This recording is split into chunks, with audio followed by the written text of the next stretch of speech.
است تو فریاد رس، تو مشکل کشا و کمک کننده. خداوندا غیری تو دیگر پشت و پناهی نداریم، فریاد رس نداریم، کمک کننده نداریم. خدایا به فریاد ما مظلومان و بیچارگان برس. خدایا از این بیماری، از این ویروس، از این غزدی، از این ابتلا، از این امتحان، خدایا ما بندگانت را نگه دار. خدایا ما طاقت عذاب تو نداریم. خدایا واقعا این عذاب توست. خود نشان دادی ایستادی که من همین قدرت دارم. والله از این قدرت های بالاتر داری خدایا. با عادی ترین چیز جهان لرزاندی خدایا. پروردگار این دستا را به سوی تو بلند میکنی.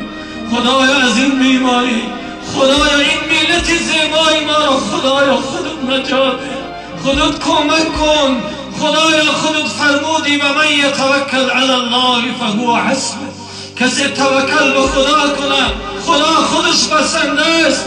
خودت برای ما بسنده و کفایه کننده است. خدایا پروردگارا از درگاهت التجا میکنیم این دستای ما را خدایا خشک خالی باز مگردان.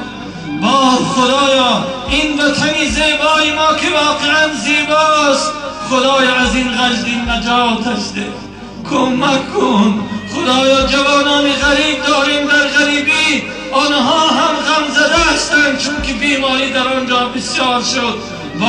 خدایا اون جوانان زیبای ما را نگهبان باش، مشکلیاشان خدایا آسان کن. از این بیماری خدایا آنها هم نجات ده. خدا ساق و سلامت با سری بلند و وطن بازگشتنشان خدایا نصیب. خدایا واقعا شاید به سبب گناه ما این مشکلی رو بالای ما خودت آوردی. خدایا واقعا گناهگاریم، واقعا پیش تو شرمندیم، واقعا تو را نشناختیم، واقعا نعمتهای تو را نشناختیم، واقعا شکر تو را به جا نیاوردیم. سبحانک ما شکرناک حتی شکرک. خدایا خودت فرمودی که در همه حالت ها من به فریاد بندم میرسم.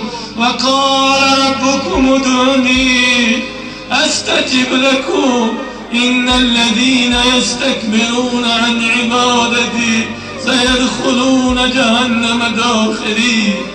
خدایا ما پیروی از این آیه میکنیم، ما را در زیر این آیه قرار بدی.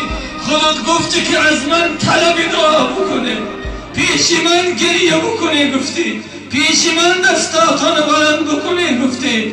خدایا این دستای ما را خشک خالی باز مگردان.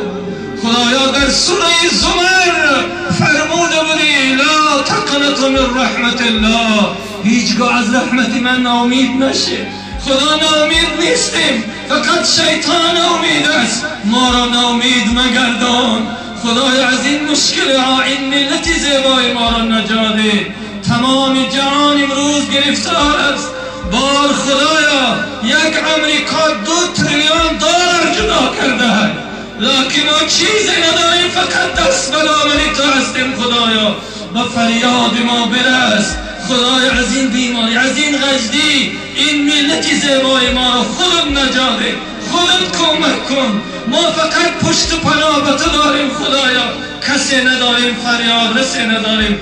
اللهم ایاک نعبد و ایاک نستعین.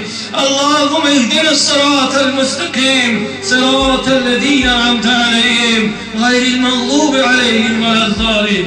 لا اله الا انت سبحانك انی کنت